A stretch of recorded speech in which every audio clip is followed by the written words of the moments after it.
and after Sunday morning service. Several years ago, Red Arneson, who was then a member of the group, suggested that the church stop spending money on such luxuries as coffee and donuts and instead give the money to foreign missions. Old Red moved over to the Assembly of God church right about the time he preached that little sermon. Well, Ray and Harry Blackman were down in the basement setting up the tables that would hold the slices of pie that would be sold for 50 cents a slice, when Beulah and May came banging down the stairs from the sanctuary with the old oak baptismal font. Harry and Ray ran over to help the ladies and rescue the font before it took one bang too many and something broke off. As they were wrestling the font into a safe place, and I do mean wrestling because this font is so big that I could fully dunk a baby into it during baptism if that were proper Presbyterian practice. As they were setting this massive thing down safely, Ray asked Beulah why they were dragging the font down the stairs. Did they have plans for it? And when she told him that they were going to use it as the pond for the duck fishing game, you know that game where children are given a long pole made out of a dowel rod with a piece of string tied to it and a little magnet tied on the end of the string as a lure, and the plastic ducks that float into the pond have another magnet glued to their back and a number on the bottom. And the kids fish a duck out of the pretend pond, and depending on that number that's on the bottom, they get some kind of prize. You know that game. Well, when Ray heard that this was the intended use of the font, this font where Presbyterian babies have been baptized in Perseverance for some 5 generations, when Ray heard this, it was like something inside him broke. And he said, "You can't do that. You can't do that. This is a sacred vessel used for holy purposes, not carnival games. No, you can't do that." Well, if you don't know this about her, Beulah is one of those women who does not deviate from her chosen path once her mind is made up. She is also a strong believer in a literal translation of Ephesians 5:21, where the Apostle Paul says that wives should submit themselves to their husbands. And that's exactly what she does. Beulah submits all her ideas to Ray as soon as they pop into her head and expects Ray to go along, no questions asked.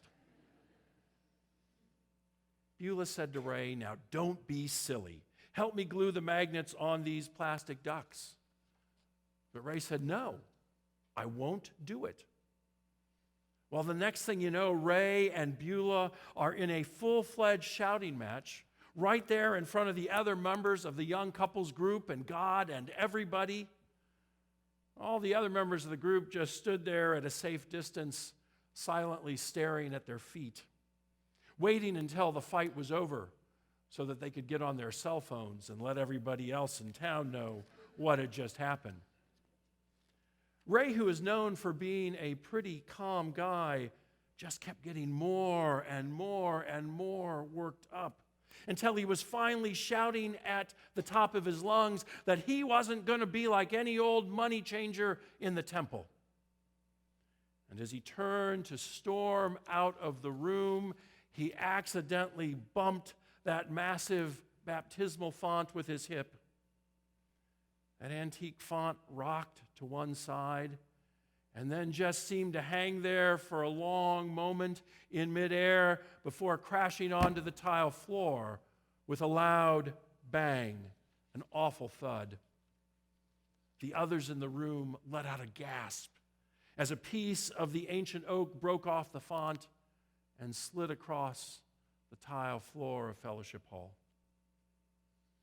As he stared at the scene of the disaster, Ray turned bright red and he pivoted and he ran up the stairs and out of the building and got in his truck and drove away, leaving Beulah behind. Beulah, who was equally red and equally dumbfounded. Nobody could remember the last time they had seen Beulah speechless.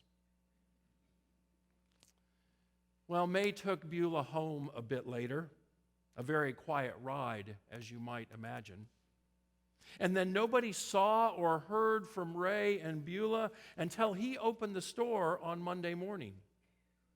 She didn't bring her pies to the Harvest Festival the next day, and there was no duck pond game, and they didn't show up for worship on Sunday either.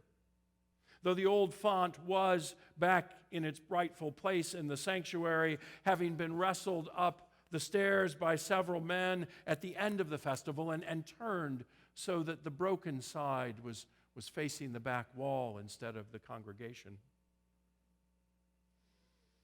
When Beulah came through the door after May had dropped her off, Ray was standing in the kitchen. She just glared at him. And without a word, she walked right on by him and into the front room and sat down and pulled out her knitting and set to work, those needles clicking furiously.